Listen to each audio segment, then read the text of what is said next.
না, প্রথমত হলো ছাত্র উপদেষ্টাদের দায় থাকবে কিভাবে?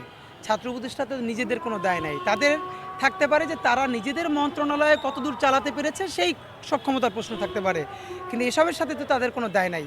বরং যেটা হওয়ার কথা ছিল, এই সরকার ছাত্র জনতার অভ্যুত্থানের মধ্য থেকে এসেছে। এর মানে সাধারণতই এই সরকারের টোটাল ভরকেন্দ্রের অর্ধেক ছাত্রদের প্রতিনিধিত্ব থাকা উচিত ছিল। এই ছাত্রদের বলতে আমরা শুধু বর্তমানে যারা ক্ষমতা আছে তাদের বলছি না, আমরা বলছি প্রাইভেট ইউনিভার্সিটি, কওমি মাদ্রাসা, আমাদের নারী, আমাদের যে শিক্ষার্থী সকলকে নিয়ে। তো সেটা তো হয় নাই।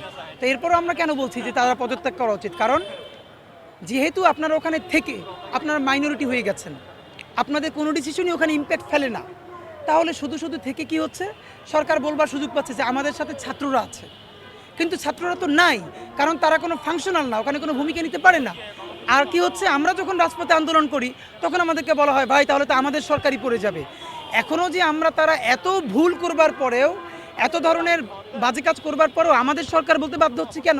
কারণ আমাদের ন্যূনতম প্রতিনিধিত্ব ওখানে কি আছে। তো তারা যদি ওখান থেকে চলে আসে তো আমাদের সেই দায় থাকবে না। এই জন্যই তাদেরকে আমরা পদত্যাগ করতে বলা।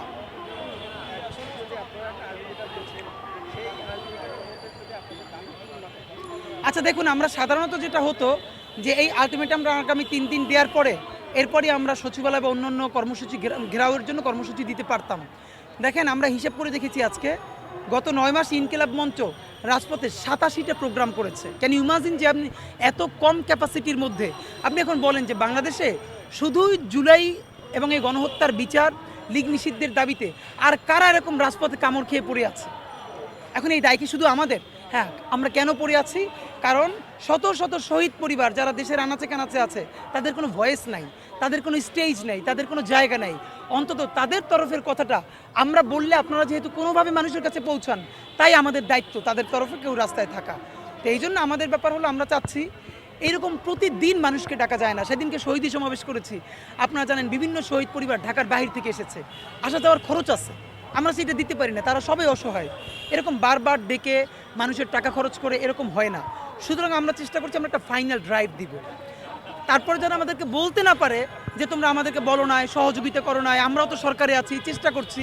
এটা আমরা বারবার, আমরা চুপ্পুকে পদত্যাগ করাতে গেছি, আমাদের ছাত্র উপদেষ্টা ভাইয়েরা বলেছে যে ভাই আমরা তো সরকারে আছি, চাপে পড়ে যাব। আরও অন্য কাজে গেছি, বলেছে আমরা তো সরকারে আছি, চাপে পড়ে যাব। তো চূড়ান্ত ড্রাইভ আমরা যেটা যেতে চাই আমাদের ছাত্র জনতাকে নিয়ে, যে হয়তো গণহত্যার বিচার হবে, ফ্যাসিস্ট লীগ নিষিদ্ধ হবে। এই দুইটা যদি না হয় তাহলে ইন্টারিমও থাকবে না, মানে ইন্টারিম থাকবে, এটা হবে না, দুইটা একসাথে হবে না। তো এই জন্য তখন যেন তারা আমাদেরকে বলতে না পারে ভাই আমরা তো সরকারে আছি, চাপে পড়ে যাব। এই জন্যই আমরা তাদের বিরুদ্ধে বলা, তাদেরকে নামতে বলা, এবং আমি একটু লম্বা সময় নিচ্ছি গুছিয়ে ওঠার জন্য, প্রস্তুতি নেওয়ার জন্য, যাতে আমরা একটা চূড়ান্ত মুভ করতে পারি। দেখেন, এই সরকারের যে কেউরে আপনি যদি যে কোনো মানুষকে জিজ্ঞেস করেন যে এই সরকারের প্রধান কর্তব্য কী বা কাজ কী, রেসপন্সিবিলিটি কী, এই জন্য কারো পিএইচডি করা লাগবে না। যে কোনো সুস্থ মানুষ যে জুলাই গণহত্যা দেখেছে সে বলবে গণহত্যার বিচার। এরপরে এই গণহত্যা, সিরিজ গণহত্যা করেছে লীগ, নিষিদ্ধ। আপনি দেখেন মৌলিক সংস্কারটা কি, তারা বলছে সংস্কার, মৌলিক সংস্কারটাই তো হলো বিচার সবার আগে, তারপরে লীগ নিষিদ্ধ। এরপরে আপনি আরও বেসিক কিছু সংস্কার যেটুকুন পারেন করবেন। আপনারা তো কেউ কতক্ষণ এই কমিশন, ততক্ষণ ওই কমিশন, এইটা করার এখতিয়ার কে দিয়েছে? ওকে করেন না, তার আগে আপনি বিচারটা করে নেন না কেন? এর মানে এই কাজগুলো দিয়ে ছেলে ভুলানো, মানুষ ভুলিয়ে আপনি মানুষকে ভুলিয়ে রাখছেন, আপনি বিচার করছেন। এই যে আপনি বিভিন্ন সংস্কার করার জন্য বিদেশ থেকে এক্সপার্ট নিয়ে আসতেছেন, বিচার করার জন্য এখন পর্যন্ত বিদেশ থেকে কোনো এক্সপার্ট আনেন না কেন? এটা আমাকে বলেন। এই দায়, এই উত্তর তাদেরকে দিতে হবে। আওয়ামী লীগ পালাই গেছে, এই ইন্টারিমকে আমরা পালাইতে দিব না, তাদেরকে বিচার করতে হবে এবং তাদেরকে বলতে হবে তারা কেন করে নাই। না, সেটা তো আমরা সন্দেহের চোখে দেখছি। আপনি তো এখন নারী কমিশন, তো মানে দেখেন, নারী কমিশনের মতো আরও কমপক্ষে 10টা কমিশন আমাদের গুরুত্বপূর্ণ, যেগুলো লাগবে, কিন্তু সেটা এই মুহূর্তে আর্জেন্ট না। এখন আপনি কিসে আছেন? আপনি এখন ইমার্জেন্সিতে আছেন, আইসিইউতে আছেন। এই রাষ্ট্রটা আপনি দ্রুত গণহত্যার, দেখেন এখনও শত শত শহীদের পরিবারের মা, তার যেই সন্তান শহীদ হয়েছে, যেই শার্টটা পরে, সেই রক্তাক্ত শার্টটা ধোয়ে নাই। এর মধ্য দিয়ে আপনি করবেন বিচার, আপনি করতেছেন আরও 10টা, যেই কাজ রাষ্ট্রের দ্বিতীয় বা তৃতীয় পর্যায়ে গিয়ে কেউ করবে। তো আপনি যে নারী সংস্কার করলেন, আপনি কৃষি সংস্কার করেন নাই কেন? আপনি আর্মি সংস্কার করেন নাই কেন? আমরা বলি সব সংস্কার লাগবে। যদি বিচার হয়ে যায়, রাষ্ট্রটা সুন্দর করে ন্যূনতম পর্যায়ে দাঁড়াইতে পারে, তাহলে সব হবে।